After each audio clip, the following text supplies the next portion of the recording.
आप साधक हैं, साधना आपकी दिनचर्या का हिस्सा है,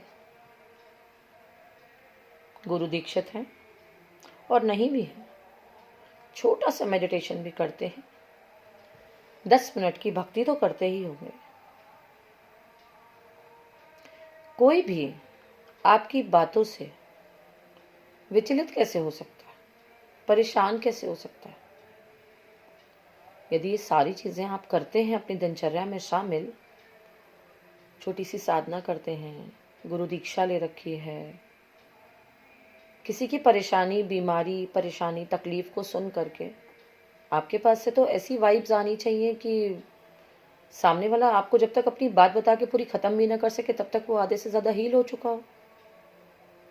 फिर चीज़ें कहाँ गड़बड़ होती हैं?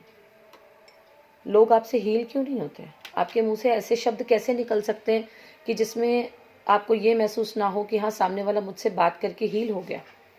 नहीं हो रहा ना, क्योंकि शायद उतना करेक्शन के साथ आप वो सब चीज़ें कर नहीं रहे हैं। कहीं ना कहीं करने में एनर्जी का फ़र्क पड़ता है, शायद उतने करेक्शन के साथ चीज़ें नहीं हो पा रही हैं। व्यवहार को सुधारने की ज़रूरत नहीं है, वो तो जैसा भी है। अगर वाकई सामने वाला आपका रिलेशन में है, किसी भी रिलेशन में है, और आप सही हैं, तो वो आपकी वॉल्यूम को, आपकी टोन को शायद समझ जाएगा। हाँ, स्वीटली करेंगे चीज़ें तो और अच्छा रहेगा, लेकिन शुगर कोटेड होने से भी कुछ नहीं होगा। सिर्फ शुगर कोटेड होने से भी कुछ नहीं होगा और अंदर से कुछ और हो, वो भी पॉसिबल नहीं हो पाएगा। अगर आप ठीक तरह से कर रहे हैं चीज़ें तो फिर गलत चीज़ बाहर आनी ही नहीं चाहिए। और अगर रिजल्ट नहीं मिल रहा है तो आपको चीज़ें, बातें सुधारने की ज़रूरत नहीं है वहाँ पर, आपको अपनी इंटेंसिटी बढ़ाने की ज़रूरत है। कहने का मतलब ये है, यदि आप साधक हैं, आप दिन भर किसी न किसी दिनचर्या में रहते हैं, अपने गुरु के दीक्षा के तहत रहते हैं, किसी और के बताए हुए स्तर पर आप अपने जीवन को ग्रो कर रहे हैं, अपनी स्पिरिचुअलिटी को आगे बढ़ा रहे हैं, सामने वाले को बात करते ही आपसे हीलिंग्स मिलना स्टार्ट हो जानी चाहिए। वो आपके पास से जब हटे तो 20-25% हील हो जाए तब तक, ना कि उससे बात समाप्त होते होते सामने वाला ये सोचने लगे कि किसी भी तरीके से मैं पीछा छुड़ा लूँ आपसे और मैं वहाँ से चला जाऊँ, और शायद वो अगली बार आपसे बात करने से कटे। बहुत करीबी भी हो सकता है वो आपका, और ऐसे ही चलता फिरता कोई नॉर्मल सा रोज़ का मिलने वाला एक जान पहचान का चेहरा भी हो सकता है। किसी टॉपिक को एक्सचेंज करना, वो नहीं सुधारना है आपको अपनी इंटेंसिटी सुधारनी है, बढ़ानी है।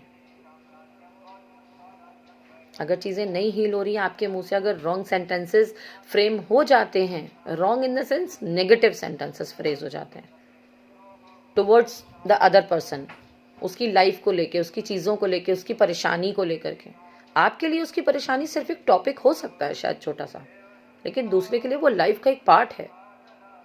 आपकी तरफ से कोई भी रॉन्ग वर्ड, रॉन्ग सेंटेंस उसको फ्रेज कर देना एक बहुत छोटी सी बात हो सकती है, दूसरे के लिए नहीं हो सकती।